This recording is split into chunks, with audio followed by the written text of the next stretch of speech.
Olá, amigos investidores, estamos de volta para mais um vídeo. No vídeo de hoje, a gente vai falar sobre o FIINFRA BODB11. BOD11 ou BOD ou Bodão, você decide como prefere chamar, da Bocaína. A gente vai falar do relatório do mês de junho, que acabou de sair, tá quentinho ainda, que trata dos rendimentos pagos agora no mês de julho, que novamente foi 10 centavos. Como eu falei, ele vem com essa constância aí de 10 centavos. Daqui a pouco a gente fala mais detalhes sobre isso. Mas antes a gente vai passar algumas informações para vocês importantes sobre o fundo. Nos últimos 12 meses, o fundo distribuiu um dividend yield de apenas 10,03%, o que na minha opinião, considero um baixo dividend yield. Até porque eu sempre comparo com fundos, por exemplo, fundo imobiliário top high grade. High grade é aquele que paga menos, mas que também é muito seguro. Os fundos high grades top, no momento, nos últimos 12 meses, como HGCR e KNCR, estão pagando na faixa de 12% de yield. Então eu considero esse aí tipo o patamar mínimo da distribuição desses fundos também de papel que sejam high grade. Detalhe, o BOD eu não considero nem high grade, eu já considero ele middle risk, ou seja, era para ele estar com um yield acima desses 12%. Para mim, o yield do BOD era para estar na faixa de uns 13,5 para 14, pelo menos, já que ele tem uma pegada mais middle risk. Então, esse dividendo de 10% para mim é muito pouco. Mas tem gente que, porque ele tá muito tranquilo, tá pagando sempre com constância 10, aí gosta. Receber esse yield baixo, para mim, por exemplo, não seria uma opção muito legal. Além do mais, tem outros FIINFRAs que são até high grade, ou seja, são mais seguros e que estão pagando mais. Outro detalhe, que o P sobre VP dele atualmente está 1,02, ou seja, está com 2% de ágio, o que também não é muito legal. Ou seja, ele além de estar com o yield baixo, ele está com uma cota de mercado acima do valor patrimonial. Agora, o que pode dizer que é bom disso é que esse yield aí, que a gente acabou de passar para vocês, se fizer aquilo que eu sempre faço, que é o que eu considero mais justo, trazer o valor de mercado para o valor patrimonial, o yield sobe, mas sobe muito pouco, é quase que irrelevante. Ele sai de 10,03 para 10,14, sobe praticamente só 0,1%, muito pouco também. Então vamos lá, para começo de história, 2% de ágio, que muita gente já não gosta de investir, que é um fundo de papel com ágio, o pessoal prefere ele no valor patrimonial ou abaixo do valor patrimonial, e aqui está acima do valor patrimonial, e o yield dos últimos 12 meses está abaixo. Agora, em relação ao yield do mês, esses 10 centavos equivalem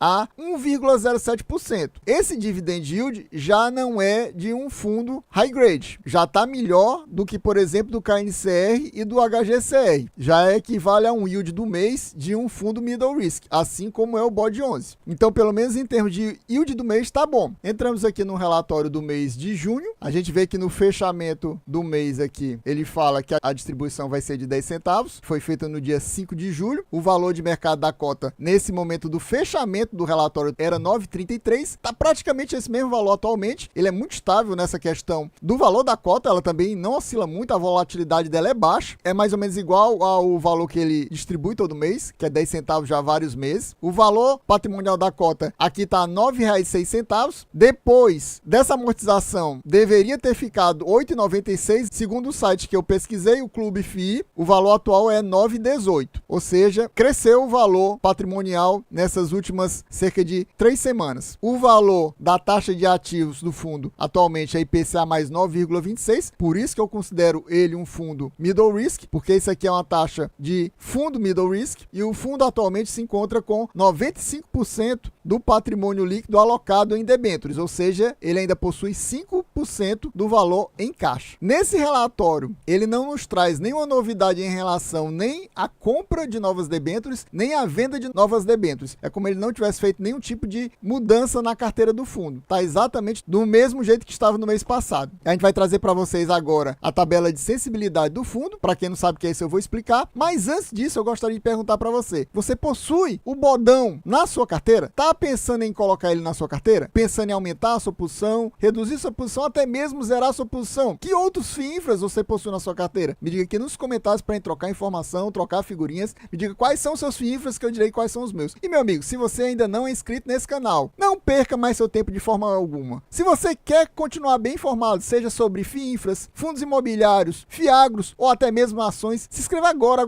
mesmo, já deixa aquele likezão, já comenta aqui, já ativa o sininho para ajudar a gente a bater a meta de 600 views. Sim, 600 views. Se batermos essa meta, mais ou menos lá para a terceira semana do mês de agosto, estaremos trazendo mais uma leitura agora do relatório do mês de julho aqui do Bodão para você. E para quem não sabe que a tabela de sensibilidade é mais ou menos a tabela que diz quanto você teria de retorno aqui. Ele já está trazendo uma TIR líquida, ou taxa interna de retorno líquida, ou seja, retirando o valor da taxa de administração do fundo em relação ao valor investido por cota. Ou seja, se você comprar no valor atual, que é cerca de 9,30, está um pouquinho acima, você teria uma TIR de 7,79. Ou seja, isso te dá atualmente um spread de cerca de 1,5% acima da NTNB. Como lá na NTNB, se você investir, você paga no mínimo 15% de imposto de renda, a gente pode considerar que a perda lá em relação ao valor atual de investimento é cerca de 1,5% para arredondar. Como aqui a taxa está mais ou menos também 1,5% acima da NTNB, no total temos um spread em torno de 3%, o que na realidade é um spread bom para quem investir nesse valor atual do fundo. Apesar de estar, como eu falei para vocês, cerca de 2% de ágio. Aqui ele fala novamente sobre a diversificação do portfólio. Como eu falei para vocês, o fundo não trouxe nenhuma novidade em relação a nem compra nem venda de debêntures, então por isso ele traz esse texto que é muito parecido com os meses anteriores, que ele fala que a estratégia do fundo é diversificar o fundo, reduzindo as posições mais antigas, incorporando novas posições, aumentando a quantidade de papéis de boa qualidade, de bons ativos. E no total, atualmente o fundo conta com 17 ativos, sendo que são a maioria debêntures, são 16 debêntures e um CRI. E aqui estão os setores que o fundo mais investe. Como traz isso todo mês, eu não vou comentar isso aqui. E outro detalhe que ele sempre comenta é a questão da MESP 11, que é a debênture que o fundo tem o maior investimento e ela ainda não obteve rate, ou seja, é um ativo de maior risco porque não tem rate e é a maior posição do fundo. Atualmente o fundo está com 27% dos ativos sem rate, sendo que é uns 15% só dessa MESP 11, ou seja, se ela obtiver rate, vai aumentar bastante a quantidade de ativos com rate e diminuir bastante a quantidade de ativos sem rate, e o fundo possui ainda 5% de dinheiro em caixa. Ou seja, no total, atualmente, ele tem cerca de 68% dos ativos com rate. Aqui temos a carteira do fundo, aqui a gente vê o código da debenture, com exceção da Origo, que é a CRI que o fundo possui, o resto aqui é debenture, por isso que você vê que tem um código com número e aqui não tem número nenhum, exatamente porque é a CRI. Aqui do lado você vê o devedor, por exemplo, na MESP 11, o devedor é a MEST1, que é uma transmissora, e como a gente já falou para vocês, não tem rate, é o maior investimento do fundo. Aqui o fundo investe 50 milhões. A gente vê que o fundo investe 15,4% do patrimônio líquido só na MESP 11. Temos outras posições mais arriscadas, que eu sempre falo para vocês, o ideal é que seja até uns 5%. Eu acho que não é tão preocupante quando o fundo investe um pouco acima, ou seja, 6, 7, até uns 8% tá ok. A partir de 9 eu já considero mais preocupante. E você vê que a Segab, por exemplo, é quase 14% do patrimônio líquido. Mas a Segab é AAA, ou seja, é uma debênture de alta qualidade. A gente também tem a RAD 11, que tem uma posição mais preocupante, 9,3% do patrimônio líquido. A gente vê que ela é AA, também tem um rate bom. A regra 11 também tem uma posição mais preocupante, cerca de 14% do patrimônio líquido do fundo, mas é uma a mais. Então a gente tem algumas outras posições mais preocupantes, mas elas têm rate, com exceção da MESP 11, que tem 50 milhões de investimento e não tem rate. Nessa coluna aqui a gente vê o valor investido em milhões. Aqui é 19 milhões,7, aqui é 45 milhões, aqui é 30 milhões, aqui é 44 milhões e o maior investimento, como eu falei para vocês, nessa debênture aqui da MEST1, que é a MESP 11, 50 milhões. Aqui a gente vê o valor do patrimônio líquido investido em termos percentuais, como eu já acabei de falar para vocês. Aqui a gente vê o indexador e aqui a gente vê a taxa do investimento. IPCA mais 7,73, IPCA mais 9,13, IPCA mais 8,91 e assim por diante. E nessa coluna a gente vê o rate, você vê que tem alguns devedores sem rate, esses últimos três, esse aqui e a posição mais preocupante é a da MESP 11. Pessoal, então a gente vai ficando por aqui, espero que vocês tenham gostado. Quem gostou já sabe, se não for inscrito, inscreva agorinha mesmo, já deixa aquele likezão, já comenta aqui para ajudar a gente a bater a meta de 600 views. Sim, 600 views. Se a gente bater essa meta, mais ou menos na terceira semana do mês de agosto, estaremos trazendo mais uma leitura do relatório do mês de julho aqui do Bodão para você. Aqui embaixo tem mais um vídeo para você continuar acompanhando o canal. É isso aí, valeu, até a próxima e fui!